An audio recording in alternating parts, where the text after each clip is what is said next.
June 19, 1944. Philippine Sea, 10 light in the morning. Captain Saburo Saito of the Imperial Japanese Navy tightened his grip on the control stick of his Mitsubishi A6M0, sweat trickling beneath his flight goggles. Below him stretched the blue infinity of the Pacific, a hunting ground where Japanese carrier pilots had once ruled supreme. His commanders had promised that this day would be Japan's chance to strike back, to destroy the American fleet in one decisive blow.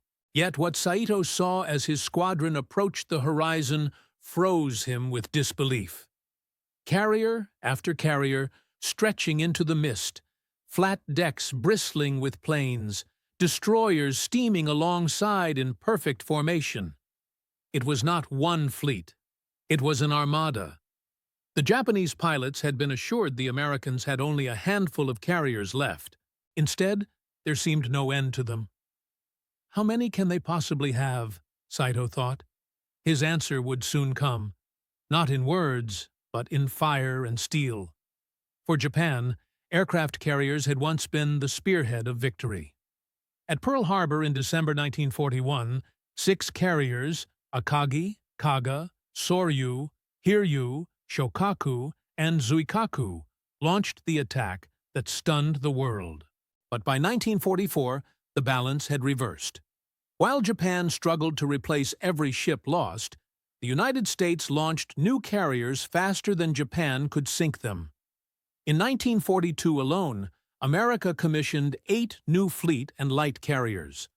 By 1943, it was launching 1 Essex-class carrier every few weeks.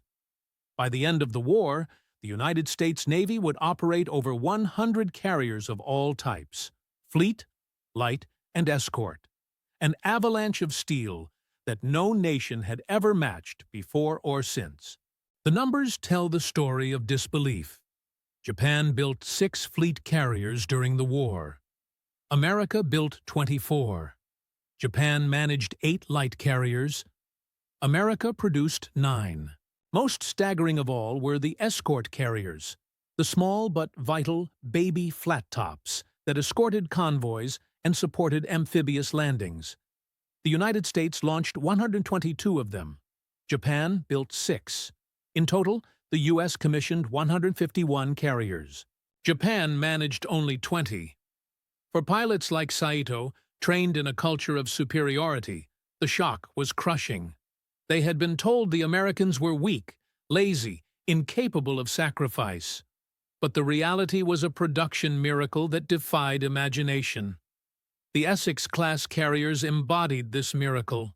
Each was 872 feet long, capable of carrying more than 90 aircraft, and manned by nearly 3,000 sailors.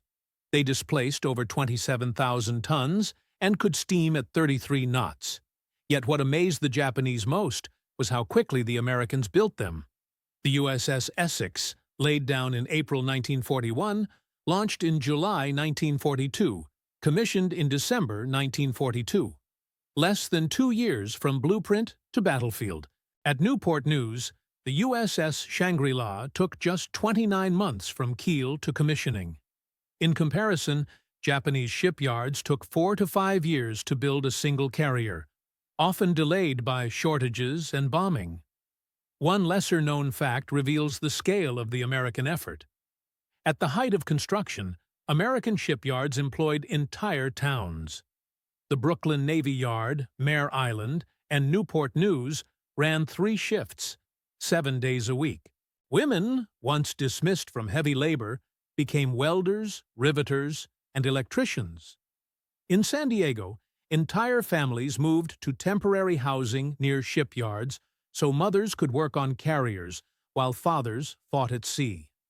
By 1943, more than 2 million Americans were directly employed in shipbuilding. For Japan, still dependent on small artisanal yards and hand labor, the contrast was humiliating. The Battle of the Philippine Sea in June 1944, the so-called Great Marianas Turkey Shoot, brought this disparity into brutal focus. Japan committed 9 carriers, hoping to crush the American invasion of the Marianas. Yet many of those carriers sailed nearly empty, their air groups depleted by previous losses. American task forces, by contrast, deployed 15 fleet carriers and 8 light carriers, carrying over 900 aircraft. When Japanese pilots launched their attack, radar picked them up 150 miles away. American Hellcats swarmed the skies, guided by shipboard controllers. Wave after wave of Japanese aircraft were annihilated before reaching their targets. Of 373 Japanese planes launched that morning, more than 300 were destroyed. American losses, 29. For pilots like Saito, the reality was undeniable. America had not just more planes. They had more carriers to launch them, more escorts to protect them, and more factories to replace them. But the shock was not limited to numbers. It was psychological. Japanese pilots who survived described returning from missions to find their carriers sunk or retreating. In contrast, American decks seemed endless. If one carrier was hit, others picked up the slack. At Leyte Gulf in October 1944, when kamikazes struck carriers like USS Franklin and USS Princeton, dozens more filled the gap. Japanese observers could not comprehend how the Americans always seemed to have another ship, another air group, another wave of planes. Admiral Ozawa himself admitted in his memoirs, "For every carrier we lost, the enemy built 5. For every air group destroyed, they replaced it within weeks. We fought against an ocean of carriers." Another little-known fact: American escort carriers often carried more aircraft than Japanese light carriers. The Jeep carriers, as sailors called them, displaced about 10,000 tons and carried 24 to 30 aircraft. They were slow, only 19 knots, and lightly armed. But they appeared everywhere, escorting convoys in the Atlantic, supporting landings in the Pacific, even engaging Japanese battleships. At the Battle off Samar, 6 escort carriers and their escorts faced off against the most powerful surface fleet Japan ever assembled, including the battleship Yamato. Through courage and constant airstrikes, they forced the Japanese to withdraw. For Japanese pilots, it was surreal. These were not even America's main carriers, just the auxiliaries, and yet they fought like fleets. The industrial arithmetic was ruthless. Between 1941 and 1945, the United States launched carriers at a pace of 1 every few weeks. Japan, hammered by bombing, struggled to lay down even 1.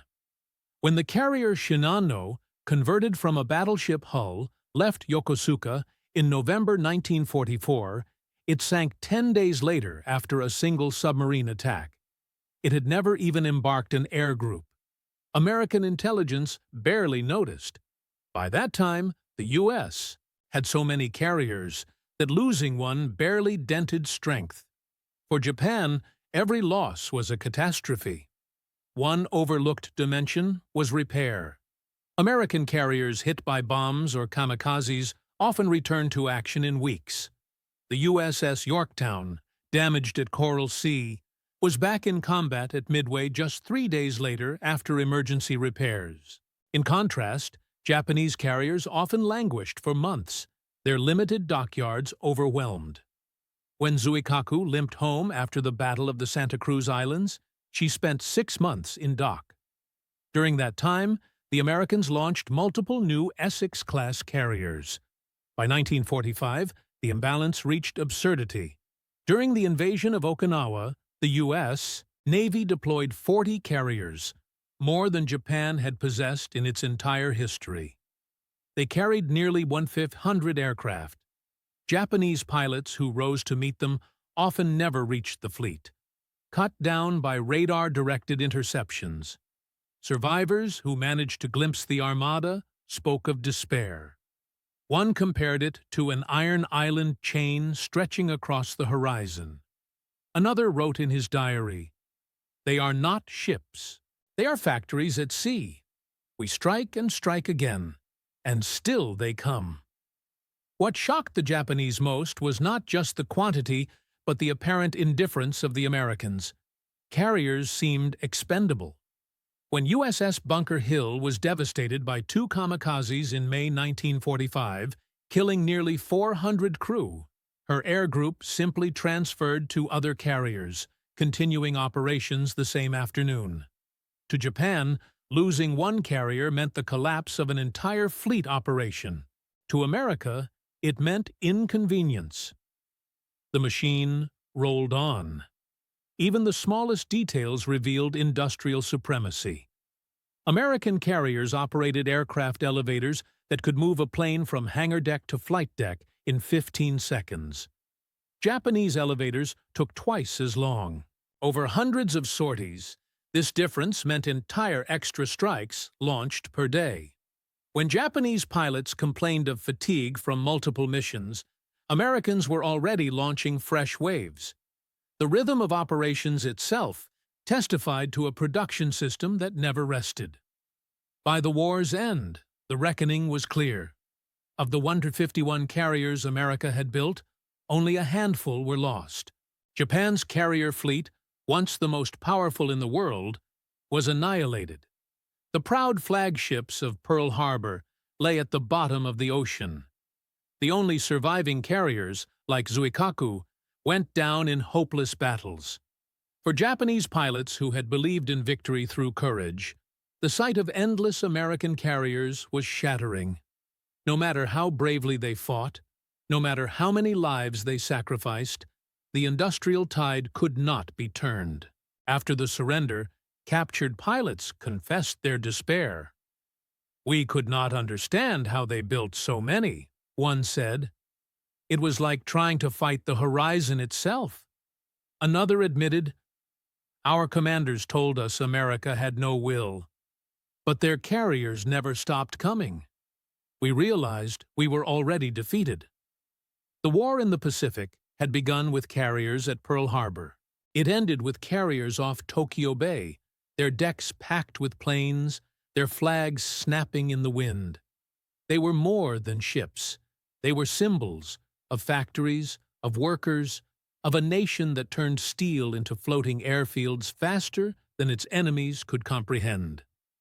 For Japanese pilots, stunned and broken, the lesson was bitter but undeniable. They had faced not just an enemy fleet, but an industrial storm. And in that storm, carriers kept coming until the war was won.